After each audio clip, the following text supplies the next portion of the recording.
This is the Church Answers podcast. My name is Thom Rainer. I am joined by Jess Rainer, and we're going to talk about this thing called consultation and consultation training. And for the most part, I'm going to let Jess ask me some questions because I go way back with this, but he's been involved in church consultation a while too, so I don't want to just dominate the show.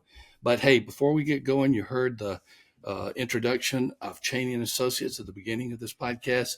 Let me just put my 2 cents in there. Incredible organization, incredible place where you can get your accounting services done better than any other place. They are the accounting firm for the church. They're serving over 1,100 churches. Everything's in the cloud, of course. You've got the highest quality. You've got the best firm, and you got some of the best people. And they work with churches, just churches.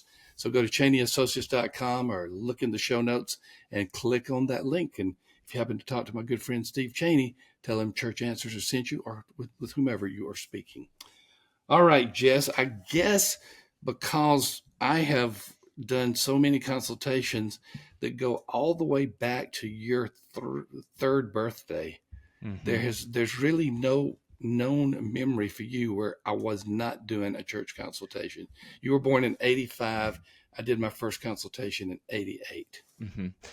Do you remember when you first brought me into church consulting, though? Did it have anything to do with the Scantrons or the answers? Nope. No. You brought me in to be a secret guest.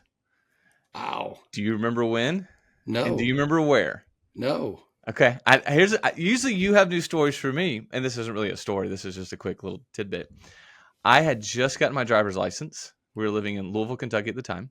Mm-hmm. And you were doing a consultation. I believe it was a church in Memphis, Tennessee. I could be wrong on that.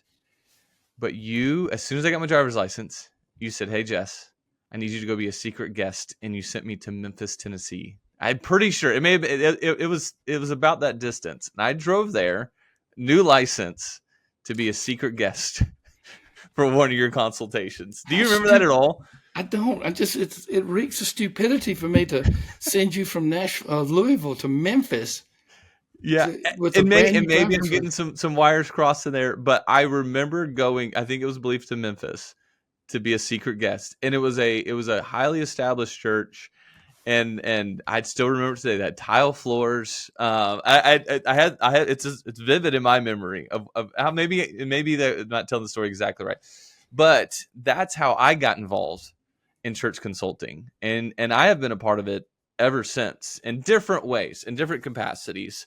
I've never been a lead consultant, but I've been a part of your teams for years and years and years. And so you could do a lead if you wanted to, because you've done about all the components, but that's not your call right now, as I discern it. And that is really more what it is. I love helping pastors. I love helping churches. In fact, I get to do that a lot through coaching calls as well every single week, which we'll talk about here in a little bit. But I do, and I could. But you're right. It's not my calling right now. It is not something that God has me in, and who knows what the future has. But I've been around church consulting for a long time. You've been around it a lot longer, so I feel like you're better equipped to ask or to answer the question: what are the origins? How did church consulting start? And maybe we'll talk about a little bit how it's evolved since then. It started in the 60s with a guy by the name of Lyle Schaller.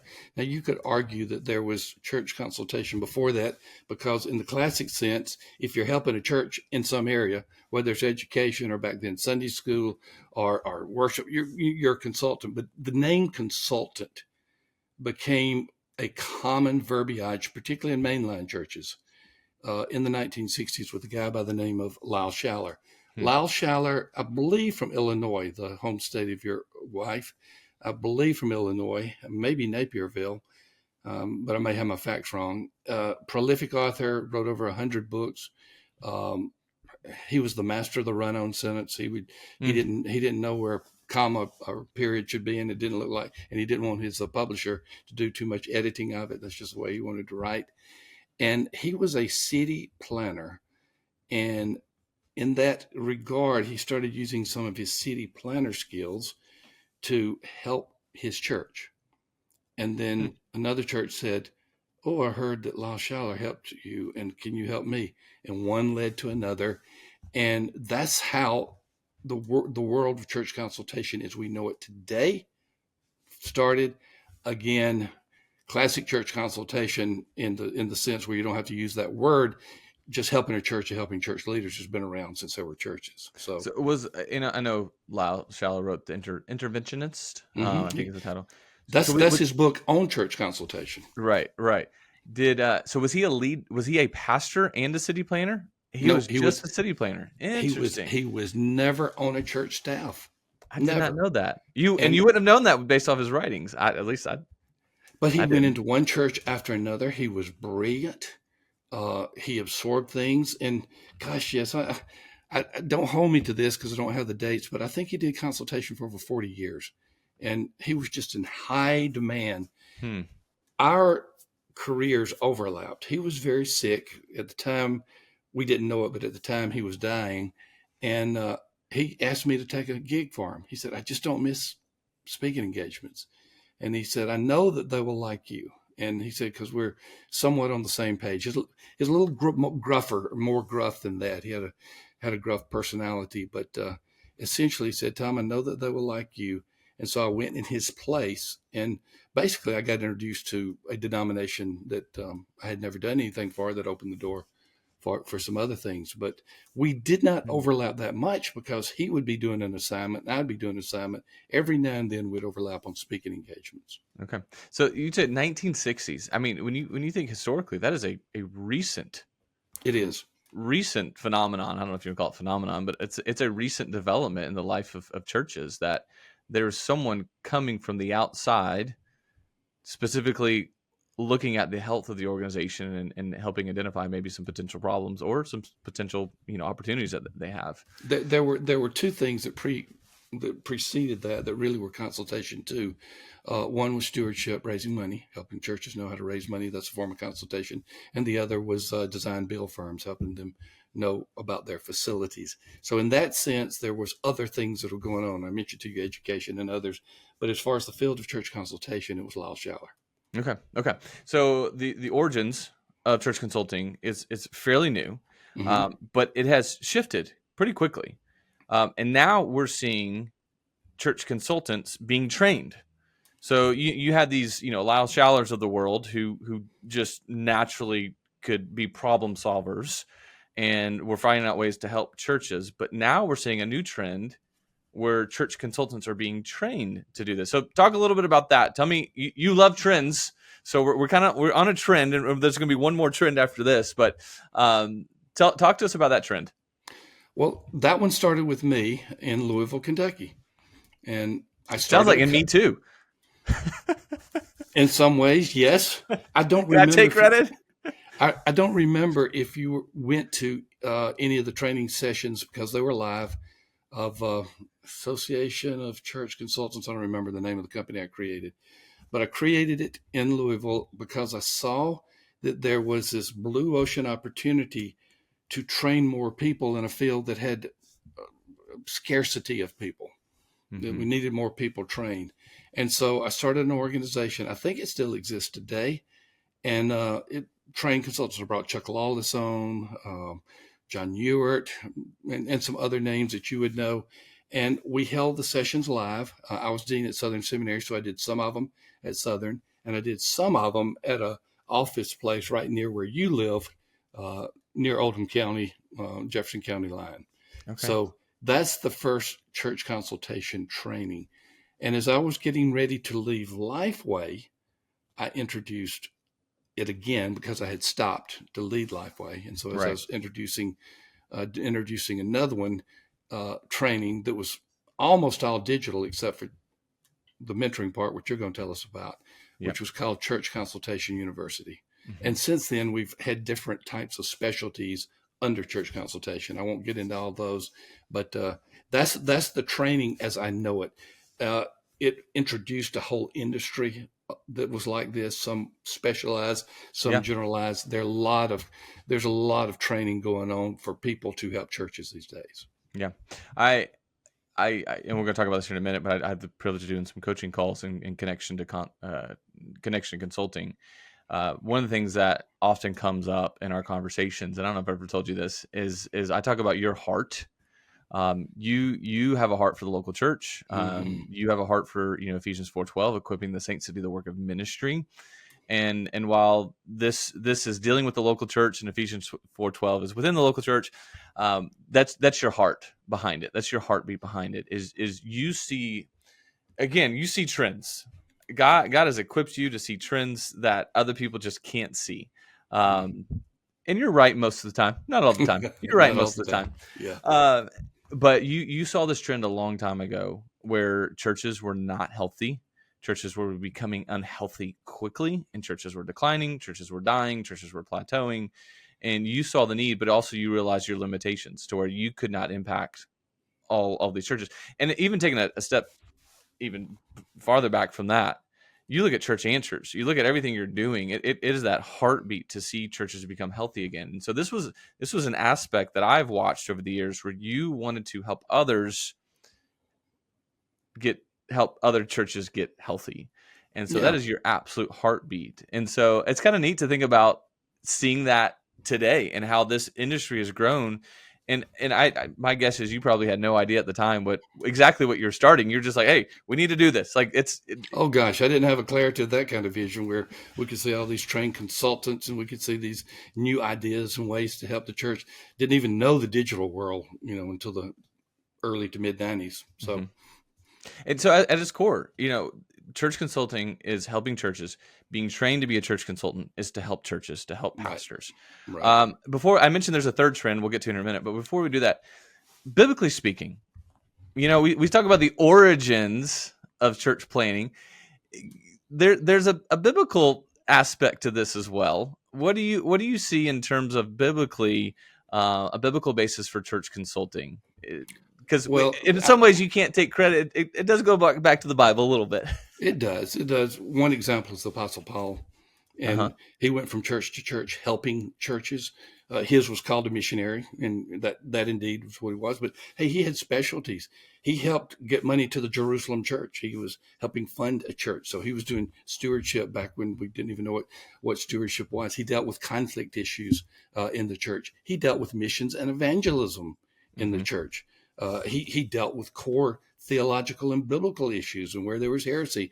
So you can say that church consulting goes back to the New Testament, but I really don't want to say that I'm a continuation of the New Testament. I would say that there's a biblical basis for it. And there's some people that would be uncomfortable saying, "Oh, you're forcing it. You're forcing the definition." But if church consultant is helping churches, then there's plenty of examples in particularly the New Testament of helping churches. So, James, when he wrote his letter, didn't you recently preach to James? How long ago was that? Yes, it was within the past year or two. Yeah. And you get a lot of pithy wisdom from James. Well, he's given advice. He's given insights. And so that is implicit, maybe not explicit. And I would never say that the Apostle Paul was a church consultant. I think that would minimize his role in the biblical history. I would just say there's a biblical basis for it that's all throughout the New Testament, from the birth of the Church of Jerusalem to all the letters that have been written to the church. All right, I'm gonna put you to the test here. You sit underneath my preaching on a normal basis. We just finished the book of 2 Timothy, Paul writing to Timothy. Was there anything in that book, anything in that letter that we saw from Paul to Timothy that was church consulting leaning? Anything of that nature? Anything you can remember? Because I have several off the top of my head. Well, the thing about it is, Jess, I'm trying to think of anything that wasn't in what you said. Oh, that's a cop-out answer. There were a lot of things that you were talking about in 2 Timothy about the church. I take copious notes. You do. I'm just curious if you remember any of them. I mean, I remember, Paul talking to Timothy to fan the flame of the spiritual gift he's been given, and talking about, his attitude and his emotion. Do not have a spirit of fear and timidity, but of power, love, and discipline or sound mind. I remember him dealing with doctrine and coaching them to not deviate from the truth. Yep. I False remember, teachers were on the rise in the church at Ephesus. Yep. I remember him talking about the centrality of what church the pastor does: preach the word of God. Yeah. Yeah. Preach the word. It's yeah. And so you could say that's more coaching. Coaching is one-on-one. Consulting is one on church or multiple on church. But biblically, we see it throughout. We really do. Right. That there's this idea of getting help from outside the church. And so is there a biblical basis for church consulting? Absolutely. That we see it, excuse me, we see it throughout Scripture as well. So there's that coaching element that goes into it. All right, so we saw a trend in the 1960s of this origin of church consulting. Then we saw a recent trend, which you were on the front lines of, where we were training church consultants. But now we're seeing this trend where pastors are accidentally becoming a church consultant for their own church. Explain that. Yeah, that, because how do you accidentally become your own consultant? How do you accidentally become a consultant for your own church? But this is kind of that third trend I was mentioning. Yeah.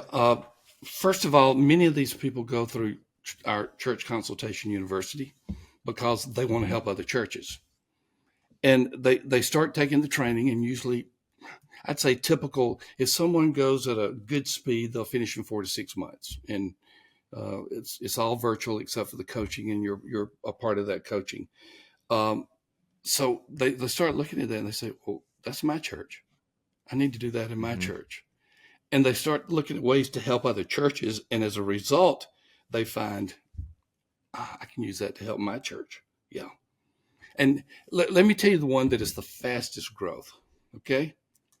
Church revitalization, which is one of the specialties of our church consultation. We have a church revitalization consultation certification, and that's the fastest growing. In fact, right now, even as this is being released, and we'll put it in the show notes, that's the one that we're trying to get out there, and that's why we're offering it half off to people, so that they can we can get as many out as possible out into the churches as possible. So the accidental consultant thinks they're going to be helping others, but they start helping their own church, and they say, wow, this is a great thing.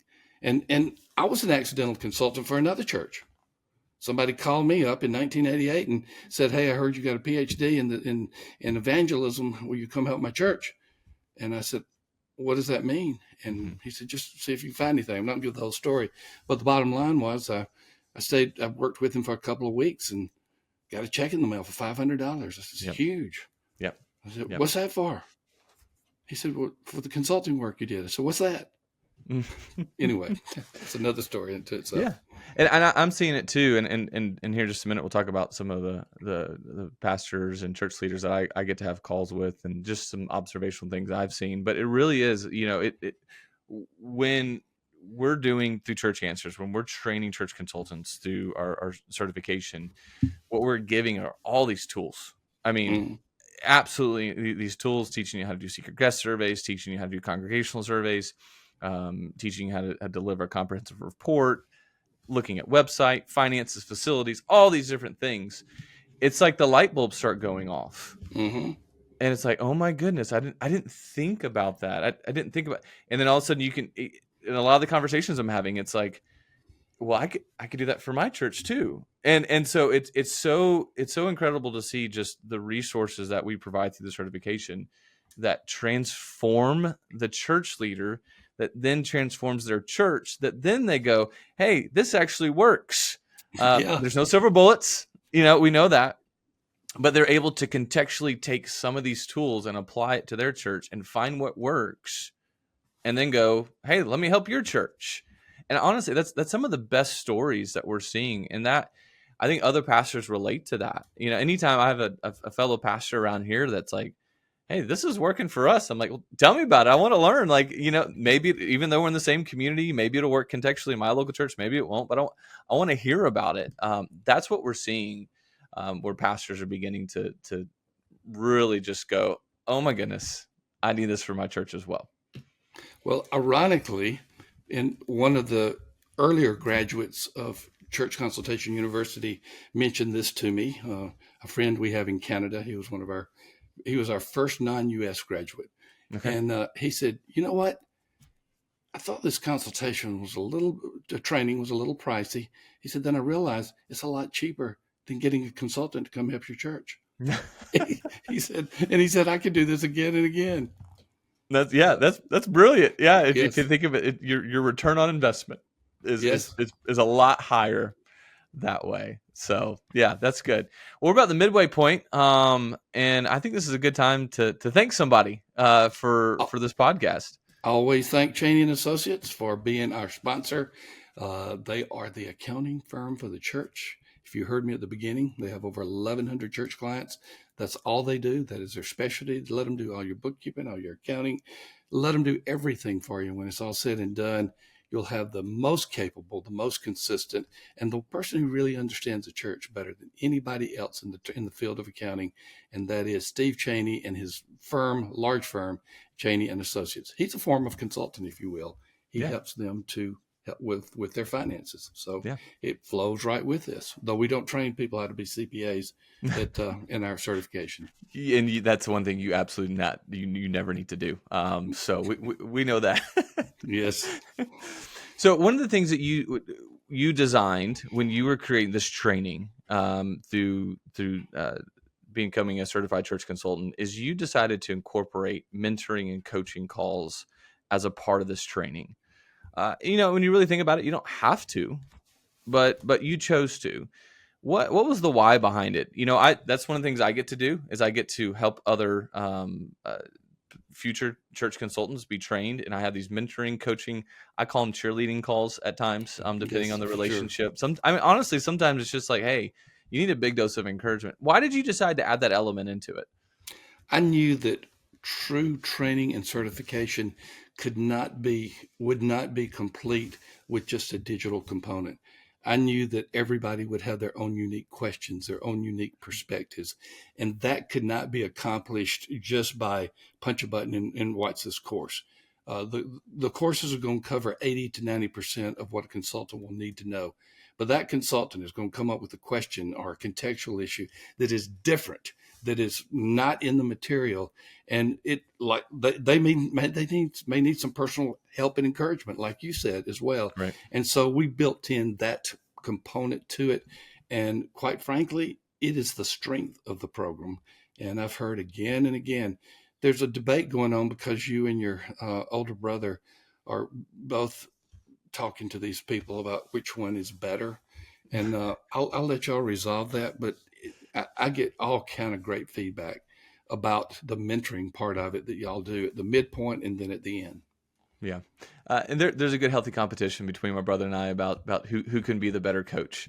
And you know what? Who really benefits from that? The The students, client.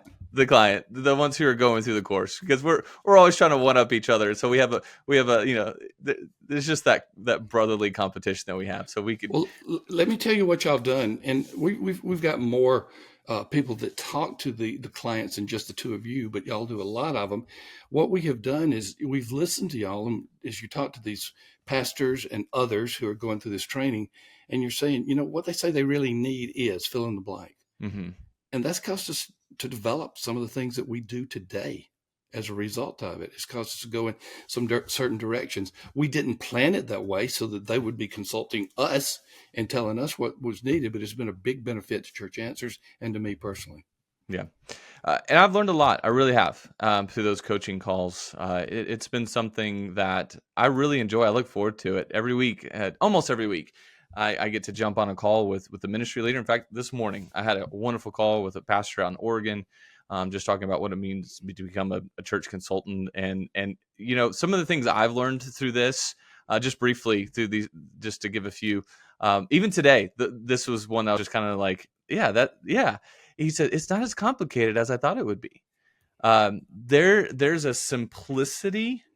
Now there's a depth, there's a broad understanding, but when you as he's going through the training, he goes, this actually makes sense now. Mm-hmm. Versus consulting was this vague, where do you begin, how do you pull this, like how does it all fit together? And I'm time and time again, as I'm talking with the different people who are going through the certification of becoming a church consultant, they're like, it's not as complicated as I thought it would be. And so they're able to pull some of these tools together, and it's beginning to make a very, very quick impact. Another thing that I've learned, just real quickly, I'm just going to give you a few here. Pastors are taking their passions and they're narrowing them into mini consultations. Oh, good. Like uh, a good worship service or greeter area or something like that. Yep. Each pastor has a passion. They have a skill. They have a talent that they're doing well in their church already.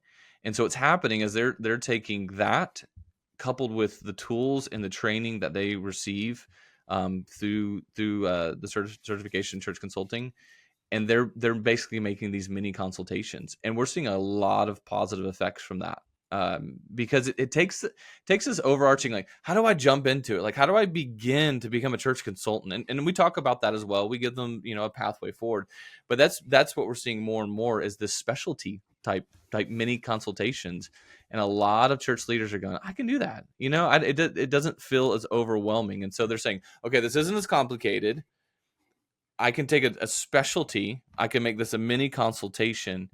And then what's surfacing time and time again that I've seen from coaching calls is just this heart. Pastors have a heart for other pastors. Mm-hmm. And it's this idea we're all in this together. And there's so much these coaching calls, this is kind of why you said you brought them into the mix, is because you wanted that connection. And I think that's what I'm seeing, because I'm a local pastor, I'm a lead pastor. And when I connect with these other pastors, there's just this camaraderie that's like, hey, we can do this. We can work together.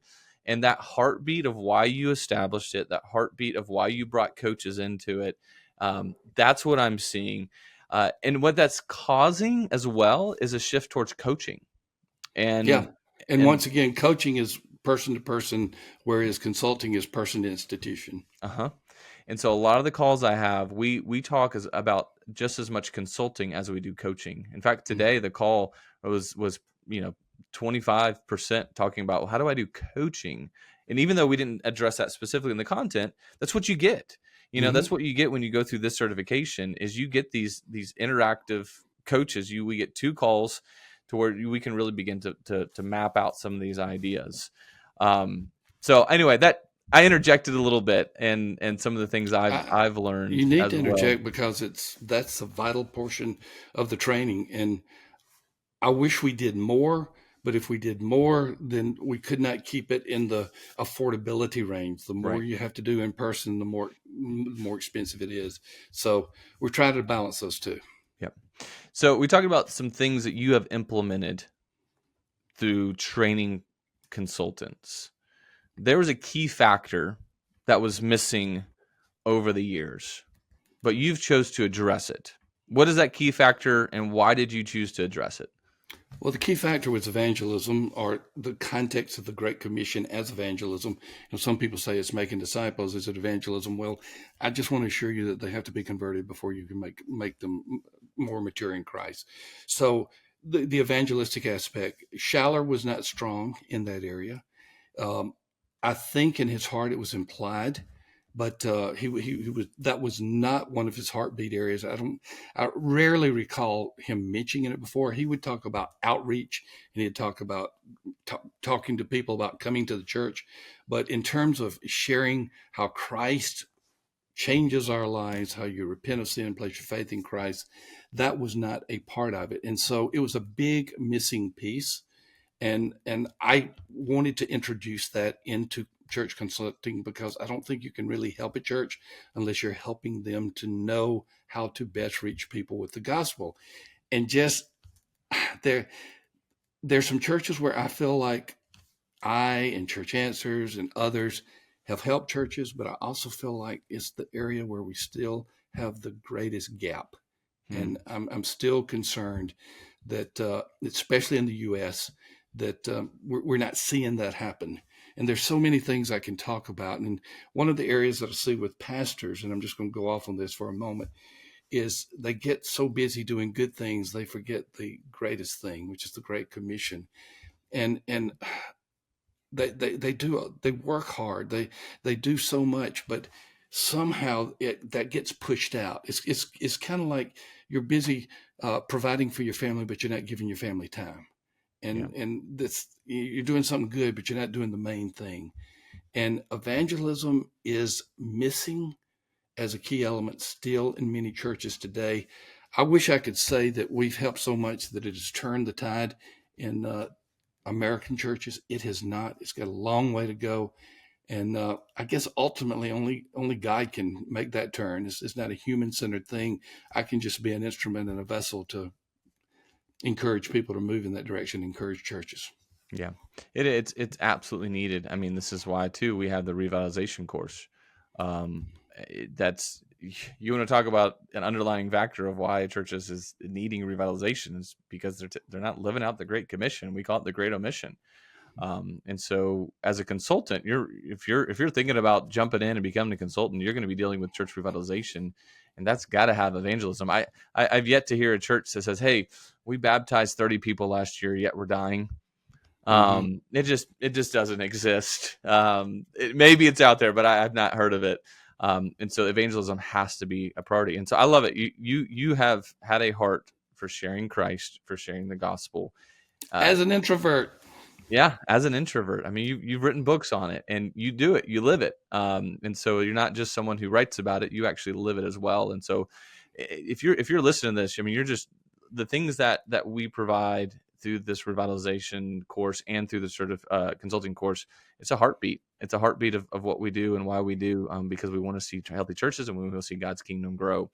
Mm-hmm. So if someone is listening to this and they're thinking, I would like to become a church consultant, how would someone start? What would you recommend?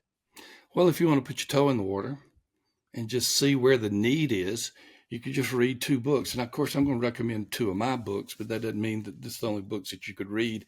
But I wrote these specifically to help churches. The first one's kind of weird, Autopsy of Deceased Church. And, who writes books about churches that have died and tells their story? You. I do, yes. And it started off as a blog, then it caught fire, and it became a little book, very tiny book. And I think because you influenced me to write the tiny books, beginning with I'm a Church Member, that made that book become more accessible, not only to the pastor, but for the pastor to hand them out to church members. It said things that he could not say. So Autopsy, you can see what happened to a church that died. That can give you some training. I loved writing Anatomy of a Revived Church. And that's the other side of the story of churches that were about to die that turned around. Mm-hmm. And that has all kind of consulting implications. You can take those two books by themselves and help a church. Yeah. They're not exhaustive, but you can take those two books by themselves. The next thing that I would recommend is we have a do-it-yourself type of church consulting, and it kind of comes in a package. And it's the Church Health Scorecard, and it tells you page by page with videos what to look for in a church, and you can do that for your own church. You can do it as a consultant. So it's a mid-level of training. So the two books are toe in the water. This is a mid-level, and then our highest level of training is certification, and our foundational one is Church Consultation University, which is the general. It's like, I don't want to make it too much analogous to a physician because I'm far short of that, but it's like being a general physician or an internist or a family doctor. It's the big picture. And then we have specializations.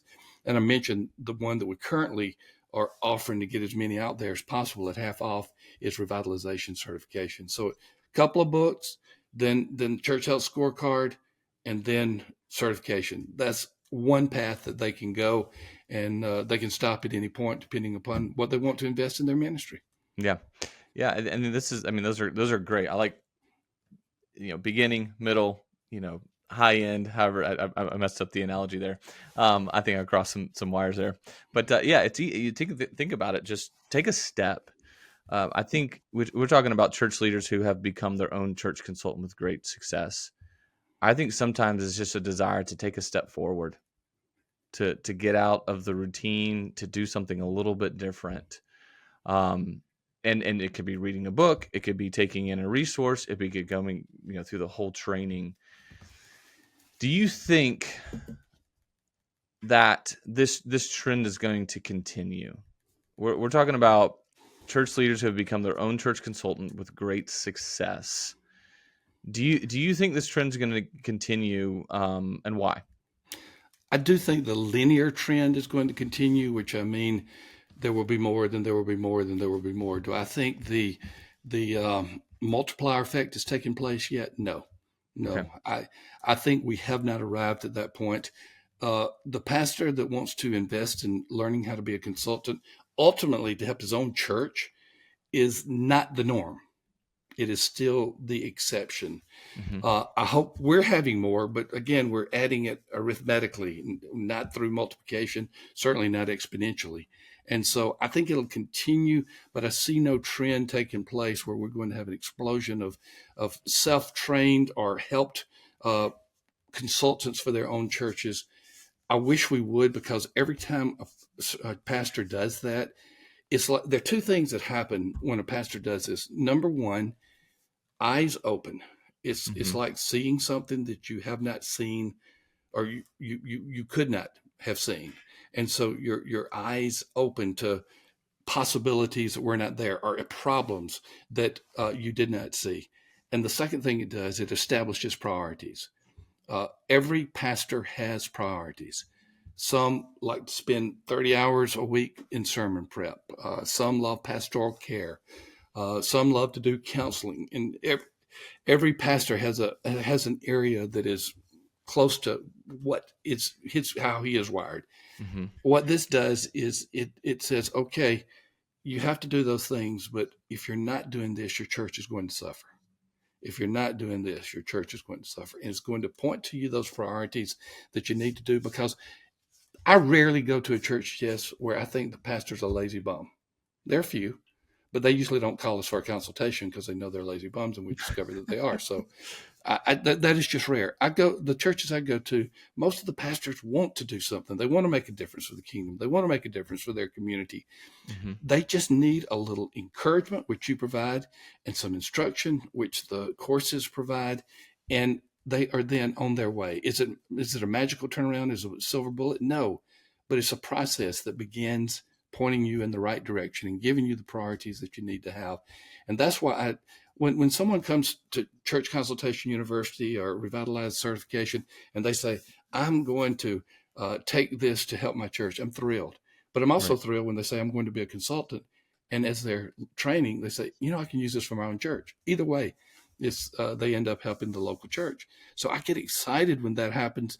You get to hear through your conversations and your coaching, you get to hear the stories that are taking place.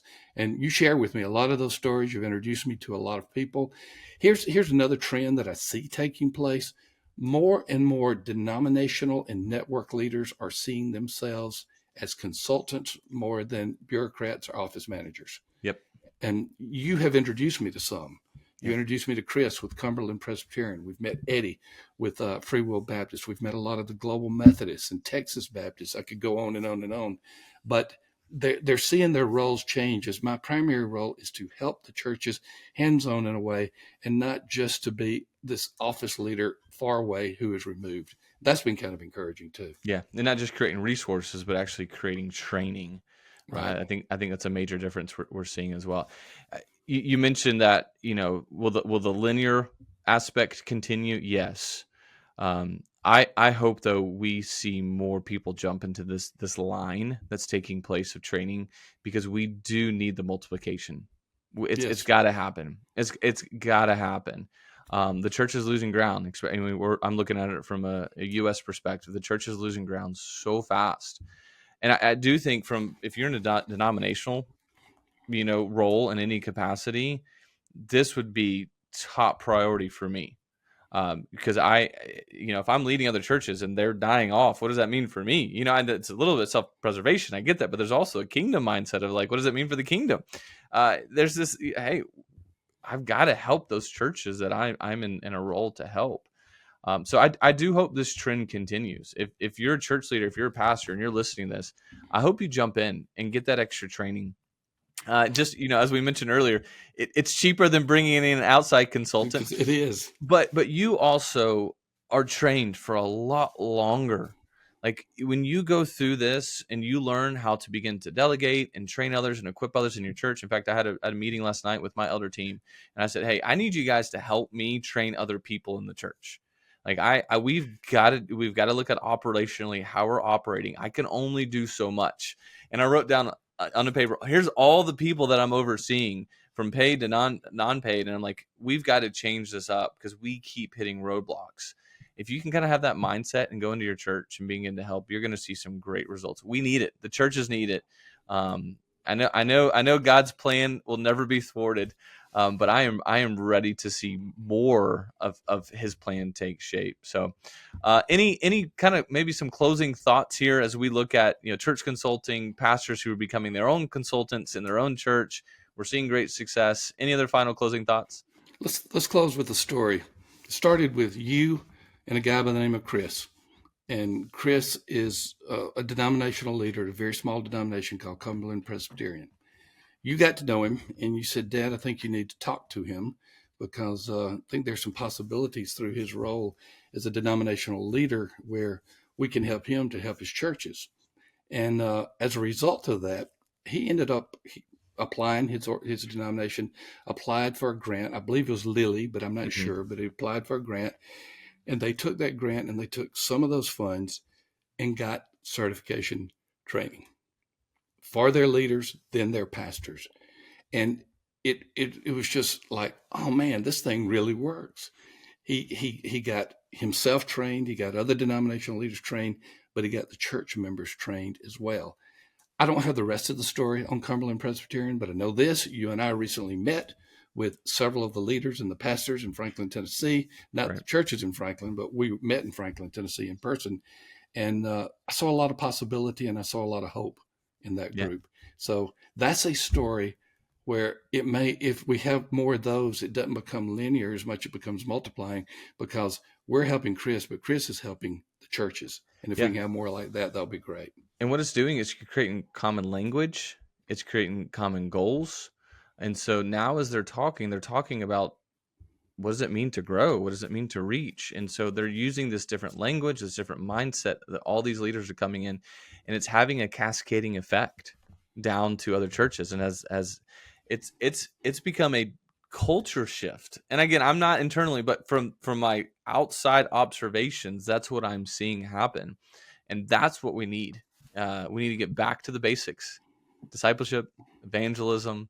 And that's what this is. It's back to the basics. These major components. So, well thank you. Thank you for sharing this. I enjoyed it. Well, you're a part of it. You're a vital part of it. Hey, thank all of you for listening on your favorite podcasting app. Give us a rating and review.